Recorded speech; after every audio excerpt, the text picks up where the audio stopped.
क्या आप जानते हैं, एक अकेला इंसान अपनी बातों से पूरे देश को जागरूक कर सकता है। जी हाँ, ये कहानी है राजीव दीक्षित की आदमी, जिसने भारत के युवाओं, किसानों और आम लोगों को सच और जागरूकता का संदेश दिया। राजीव दीक्षित जी कोई नेता नहीं थे, ना ही कोई सेलिब्रिटी। वो एक आम इंसान थे, लेकिन उनके विचार और काम बहुत बड़े थे।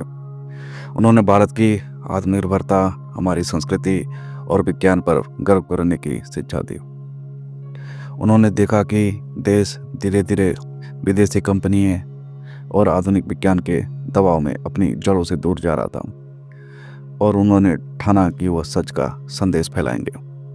उनका मूल विश्वास था, भारत के पास पहले से ही हर समाधान है, हमें सिर्फ उसे अपनाने की जरूरत है। राजीव दीक्षित जी का जन्म 30 नवंबर 1967 को हुआ था। वो बिहार से थे, लेकिन उनके विचार पूरे भारत में फैल गए। बचपन से ही उन्हें भारत की संस्कृति और परंपरा में गहरी रुचि थी। उन्होंने मेडिकल और इंजीनियरिंग की पढ़ाई की, लेकिन उन्हें एहसास हुआ कि देश को शिक्षा, स्वास्थ्य और आर्थिक मोर्चे पर बहुत कुछ सीखने की जरूरत है। तभी उन्होंने समाज सुधार और जागरूकता के काम को खुद को समर्पित कर दिया। राजीव दीक्षित जी ने गांव-गांव जाकर, शहरों में जाकर हजारों लोगों को जागरूक किया। उनका मकसद था कि लोग विदेशी कंपनियों पर निर्भर ना रहें, बल्कि अपने देश के उत्पादों, आयुर्वेदिक चिकित्सा और आत्मनिर्भर जीवन पर भरोसा करें। राजीव दीक्षित ने लोगों को यह समझाया कि हम अपनी संस्कृति, अपने ज्ञान और विज्ञान से कमज़ोर नहीं हैं। उन्होंने दिखाया कि अगर हम स्वदेशी उत्पादें अपनाएं, रासायनिक दवाओं के बजाय आयुर्वेद अपनाएं और अपनी मेहनत और कौशल पर भरोसा रखें, तो हम देश और खुद को सशक्त बना सकते हैं।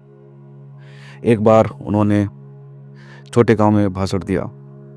वहाँ लोग सोचते थे कि विदेशी कंपनियों का सामान ही सही है। राजीव दीक्षित ने उन्हें बताया कि कैसे हमारी देश की मिट्टी, आयुर्वेद दवा और स्वदेशी खेती से हम स्वस्थ रह सकते हैं। गांव के लोगों पहले तो संदेह में थे, लेकिन भाषण के बाद उन्होंने अपना जीवन में बदलाव लाना शुरू कर दिया। युवाओं के लिए उनका संदेश हमेशा स्पष्ट था, अपने देश के ज्ञान और विज्ञान पर भरोसा रखें, विदेशों पर निर्भर मत बनो, अपनी मेहनत, अपने कौशल और अपने विचार पर भरोसा रखो। सच के लिए लड़ना आसान नहीं होता। राजीव दीक्षित को कई बार आलोचना, मजाक और विरोधों का सामना करना पड़ा, लेकिन वो पीछे कभी नहीं हटे। एक बार एक बड़े शहर में उन्होंने स्वदेशी उत्पादों अपनाने पर भाषण दिया। कुछ लोग उनका मजाक उड़ा रहे थे, लेकिन उन्होंने धैर्य नहीं खोया और कहा, सच बोलने से कभी मत डरना। सच का असर हमेशा देर से ही सही, लेकिन पक्का होता है। उनकी इस सोच ने लाखों लोगों को जागरूक किया। किसान, छात्र और छोटे व्यापारी उनको विचारों से प्रेरित हुए। उन्होंने स्वदेशी आंदोलन को बढ़ावा दिया, किसानों को आयुर्वेदिक खेती और प्राकृतिक खेती अपनाने की सलाह दी, युवाओं को रोजगार और शिक्षा में आत्मनिर्भर बनने की सीख दी। भारत में स्वदेशी उत्पादों को अपनाने के लिए कई अभियान चलाए। उनकी मेहनत और विचार आज भी हमारे देश में जीवित है।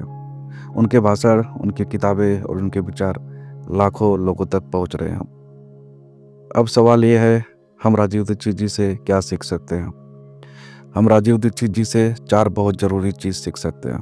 पहला, सत्य के लिए खड़े होना, चाहे लोग विरोध करें। दूसरा, ज्ञान का उपयोग करना अपने और दूसरों के जीवन को सुधारने के लिए। आत्मनिर्भर बनना, अपने कौशल, अपने मूल्य और अपने संसाधनों पर भरोसा रखना। चौथा, स्वदेशी अपनाना, अपने देश की संस्कृति, ज्ञान और उत्पाद पर गर्व करना। छोटे प्रयास से भी बड़ा असर डाल सकते हैं। हर कदम मायने रखता है। युवाओं को जागरूक करना, यदि हम सही दिशा में काम करें तो देश का भविष्य बदल सकता है। उनकी ज़िंदगी बताती है कि परिवर्तन हमेशा बड़े नेताओं या पैसे वालों से नहीं आता, यह छोटे लोगों की जागरूकता और प्रयास से आता है। अगर राजीव दीक्षित जैसे इंसान अकेले अपने शब्दों से लाखों लोगों को बदल सकते हैं, तो आप अपनी छोटी छोटी कोशिशों से कितने लोगों की ज़िंदगी बदल सकते हैं। आज से ही शुरुआत करें, ज्ञान प्राप्त करें, सच बोले और अपने देश और खुद के लिए कुछ करें। अगर आप ऐसे और प्रेरक कहानियाँ सुनना चाहते हैं तो जुड़े रहें लाइव बदलो विद अभिषेक के साथ। पिछले वीडियो में हमने जाना एपीजे अब्दुल कलाम साहब की कहानी, सपनों के आदमी जिन्होंने भारत के लाखों युवाओं को उड़ान दी। और जिसने अभी तक वीडियो नहीं देखा है जल्दी जाकर देखें, लिंक डिस्क्रिप्शन में है। धन्यवाद दोस्तों, मिलते हैं अगले वीडियो में।